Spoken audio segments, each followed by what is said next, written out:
നമ്മൾ ഇന്നത്തെ വീഡിയോ പരിശോധിക്കുന്നത് എല്ലാ മൊബൈൽ ഫോണിലും സ്ക്രീൻഷോട്ട് എടുക്കാനുള്ള സൗകര്യമുണ്ട്. പലപ്പോഴും നമ്മൾ സ്ക്രീൻഷോട്ട് എടുക്കാൻ വേണ്ടി ഒരുപാട് കഷ്ടപ്പെടാറുണ്ട്. പല മൊബൈൽ ഫോണിനും വളരെ ഈസി ആയിട്ട് സ്ക്രീൻഷോട്ട് എടുക്കാനുള്ള സൗകര്യം ഇപ്പോൾ ഇറങ്ങുന്ന മൊബൈൽ ഫോണുകളിലൊക്കെ ഉണ്ടെങ്കിലും പലപ്പോഴും നമുക്ക് സ്ക്രീൻഷോട്ട് എടുക്കാൻ ഈ പവർ ബട്ടണും വോളിയം ബട്ടണൊക്കെ ഒരേ സമയം ക്ലിക്ക് ചെയ്ത് സ്ക്രീൻഷോട്ട് എടുക്കണം. എന്നാൽ ഇനി അതിൻ്റെ ആവശ്യമില്ല. വളരെ സിമ്പിളായിട്ട് നിങ്ങൾക്ക് ആവശ്യമുള്ള ഭാഗവും വളരെ വേഗത്തിൽ നിങ്ങൾക്ക് സ്ക്രീൻഷോട്ട് എടുക്കാൻ സാധിക്കും. അതെങ്ങനെയാണ് നമ്മൾ നോക്കുന്നത്.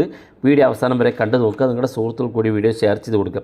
അപ്പോൾ അതിനുവേണ്ടി ചെറിയൊരു ആപ്പ് ഇൻസ്റ്റാൾ ചെയ്യണം. ആപ്പിൻ്റെ ലിങ്ക് ഡിസ്ക്രിപ്ഷനിലുണ്ട്. സ്ക്രീൻഷോട്ട് അസിസ്റ്റൻറ്റ് എന്നാണ് ആപ്പിൻ്റെ പേര്. ആപ്പ് ഓപ്പൺ ചെയ്യുമ്പോൾ ഇതുപോലെ കാണിക്കും. വലതുഭാഗത്തേക്കുള്ള അരോ മാർക്ക് ക്ലിക്ക് ചെയ്ത് താഴെ കാണുന്ന ഭാഗത്ത് അസിസ്റ്റ് ആപ്പ് പ്രിഫറൻസ് എന്നുള്ള ഈ സെറ്റിങ്സ് ഭാഗത്ത് ക്ലിക്ക് ചെയ്ത് കൊടുക്കുക. അപ്പോൾ ഇതുപോലെ ഓപ്പൺ ആയി വരും. ഇവിടെ ഏറ്റവും മുകളിൽ ഗൂഗിളിൻ്റെ ഒരു ഐക്കൺ കാണും. അതിനകത്ത് ക്ലിക്ക് ചെയ്ത് കൊടുക്കുക. ക്ലിക്ക് ചെയ്യുമ്പോൾ ഇതുപോലെ ഓപ്പൺ ആകും. ഇപ്പോൾ നിലവിൽ ഇത് ഗൂഗിളാണ് കാണിക്കുന്നത്. ഇത് നേരെ എടുത്ത് സ്ക്രീൻഷോട്ട് അസിസ്റ്റൻ്റ് എന്നുള്ള ഭാഗത്ത് ക്ലിക്ക് ചെയ്ത് കൊടുക്കുക.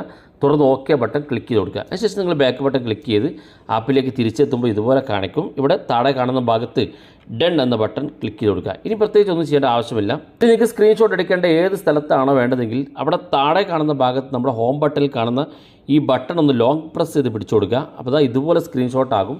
നിങ്ങൾക്ക് ഏത് ഭാഗമാണോ വേണ്ടതെങ്കിൽ ആ ഭാഗത്ത് താഴെ കാണുന്ന ഭാഗത്ത് ക്രോപ്പ് ബട്ടൺ ഉണ്ട്.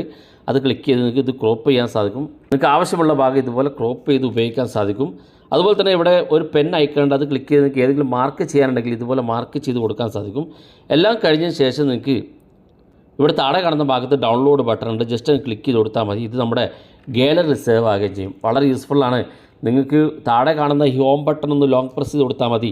ഏത് സ്ഥലത്തുള്ള സ്ക്രീൻഷോട്ട് എടുക്കാൻ സാധിക്കും. വാട്സപ്പിലാണെങ്കിലും എവിടെയാണോ നിങ്ങളുള്ളത് ആ ഒരു പ്ലാറ്റ്ഫോമിൽ വെച്ചുകൊണ്ട് തന്നെ അപ്പോൾ ഇതുപോലെ വാട്സപ്പ് ഓപ്പൺ ചെയ്ത് താഴെ കാണുന്ന ഭാഗത്ത് ഈ ഹോം ബട്ടൺ ക്ലിക്ക് ചെയ്ത് കഴിഞ്ഞാൽ ഒന്ന് ലോങ് പ്രസ് ചെയ്ത് പിടിച്ചാൽ മതി ഈ ഹോം ബട്ടൺ. അപ്പോൾ നമ്മുടെ സ്ക്രീൻഷോട്ട് റെഡിയാകും. ക്രോപ്പ് ചെയ്യണമെന്നുണ്ടെങ്കിൽ ആവശ്യമുള്ള ഭാഗം ഇതുപോലെ നിങ്ങൾക്ക് എടുക്കാൻ സാധിക്കും. വളരെ യൂസ്ഫുള്ളാണ്. നിങ്ങൾ ഉപയോഗിച്ച് നോക്കുക. അഭിപ്രായങ്ങൾ വീഡിയോയ്ക്ക് താഴെ കമൻറ്റായി രേഖപ്പെടുത്തുക. ഇതുപോലുള്ള വ്യത്യസ്തമായ അറിവുകളുമായി നമുക്ക് അടുത്ത വീഡിയോയിൽ കാണാം.